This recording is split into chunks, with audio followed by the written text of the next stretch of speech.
পাঁচটা পুরস্কার, বলেন কয়টা? পাঁচটা পুরস্কার, আরো একটু জোরে বলেন কয়টা? এক নম্বর পুরস্কার, সারাদিন না খাওয়ার কারণে বান্দার মুখের মধ্যে একটা দুর্গন্ধ তৈরি হয়েছে। ডাক্তাররা বলেন এই দুর্গন্ধটা পাকস্থলীতে খাবার না যাওয়ার কারণে পাকস্থলী থেকে দুর্গন্ধটা বের হয়, আসলে দাঁতের ঘ্রাণ না। তো এই সারাদিন না খাওয়ার কারণে বান্দার মুখের মধ্যে একটা দুর্গন্ধ তৈরি হয়েছে। মানুষের কাছে যদি সেই দুর্গন্ধ প্রকাশ করো, মানুষ ভালো পায় না, ঘৃণা করে, বলে দূর হ তোর মুখে গন্ধ করে, দাঁত পড়াস, এগুলা বলে।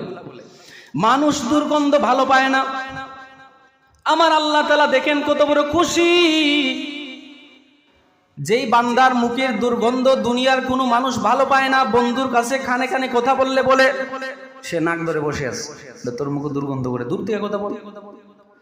আমার আল্লাহ তাআলা বলেন ওই বান্দার মুখের দুর্গন্ধ মানুষের কাছে অপ্রিয় হতে পারে, কিন্তু আমি আল্লাহ তাআলার কাছে মেশকে আম্বরের চেয়েও প্রিয়।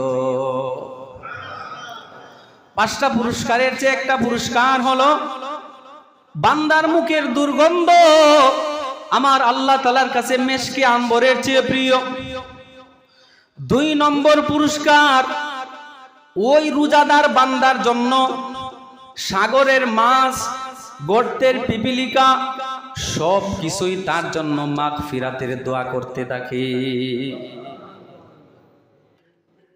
ফেরেশতারা তো আপনার জন্য দোয়া করেই, যাদের অনুভূতি নাই, এই প্রাণীগুলা অবুঝ অবলা প্রাণী, আপনি রোজা রাখার পরে সাগরের সমস্ত মাছ, গর্তের পিপিলিকা আপনার জন্য রহমতের দোয়া করতে থাকে। আল্লাহ তাআলার পক্ষ থেকে দুই নম্বর পুরস্কার, সাগরের মাছ, গর্তের পিপিলিকা আপনার জন্য দোয়া করতে থাকে। তিন নম্বর পুরস্কার, প্রতিদিন জান্নাতকে আল্লাহ তাআলা সুসজ্জিত করেন, ফেরেশতাকে বলেন হে আমার বান্দা, হে আমার ফেরেশতারা, জান্নাতকে তোমরা সাজাও। বলে কেন? বলে ওই আব্দুর রহমান আব্দুল্লাহ রোজা রেখেছে, তার জন্য স্পেশাল ভাবে আমি জান্নাতকে সাজাইতেছি, কিছুদিন পর সে জান্নাতের ভিতরে চলে আসবে। প্রতিদিন আল্লাহ তাআলা জান্নাতকে সাজাইয়া ওই সমস্ত রোজাদার বান্দাদের নাম ধরে ধরে আল্লাহ এখানে প্রকাশ করান। অতি কিছুদিন, কয়েকদিন পর দুনিয়াতে থাকার পর ওরা আমার কাছে চলে আসবে।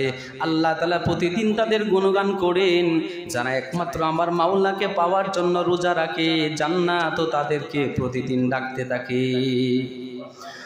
চার নম্বর পুরস্কার, শয়তানদেরকে বেঁধে ফেলে দেওয়া হয়, বান্দা যেন ইবাদত করতে সুবিধা হয়, শয়তান যেন তাকে দুঃখা না দিতে পারে, যা অন্য কোন উম্মতের ছিল না, একমাত্র আমাদের জন্য। একটা মাসে আল্লাহ তাআলা এতগুলা করে দিয়েছেন, ইবাদত বন্দেগী যেন আমাদের সুবিধার হয়। এজন্য চার নম্বর পুরস্কার হলো এটা, শয়তান যেন তোমাকে দুঃখা না দিতে পারে। এজন্য আমার আল্লাহ তাআলা বড় বড় শয়তানদেরকে, বিদ্রোহী শয়তানদেরকে বেঁধে ফেলে দেন। পাঁচ নম্বর পুরস্কার, রমজানের শেষ দশকে অর্থাৎ রোজা রাখার পরে বান্দা তোমার জীবনের সমস্ত গুনাহ খাতাগুলো আল্লাহ ধুয়ে মুছে সাফ করে দেন। এই বান্দার জন্য আমার আল্লাহ তাআলার পক্ষ থেকে এই পাঁচটা পুরস্কার। ওরে বান্দা, এরপরে তুমি এত বড় একটা ফজিলতপূর্ণ মাস পাইয়া হেলায় কেলায় খাটাইয়া দাও। ওই আগে যেমন চরিত্র, এই রমজানে দেখা যায় আরো বেশি। আগে যেমন ঝগড়া করতো, এখনো ঝগড়া করে। আগে যেমন মানুষের গীবত শেখায়েত করতো, এখনো মানুষের গীবত শেখায়েত করে। অথচ আমার আল্লাহ তাআলা বলেন, রে বান্দা, এটা সবরের মাস, আর সবরের বিনিময়ে আল্লাহ তাআলা জান্নাত বান্দার জন্য রেখে দিয়েছেন। ইন্নামা ইউওয়াফাস সাবিরুনা আজরাহুম বিগাইরি হিসাব। ধৈর্যশীলদের জন্য আল্লাহ তাআলা বিনা হিসেবে জান্নাত রেখে দিয়েছেন। এই মাস হলো সহানুভূতির মাস। আল্লাহ তাআলার সহানুভূতির কারণে মানুষকে ইফতারি করানোর মাধ্যমে, মানুষের সাথে ভালো আচরণ করার কারণে আমার আল্লাহ তাআলা প্রতিদান কেমন দিবেন জানেন?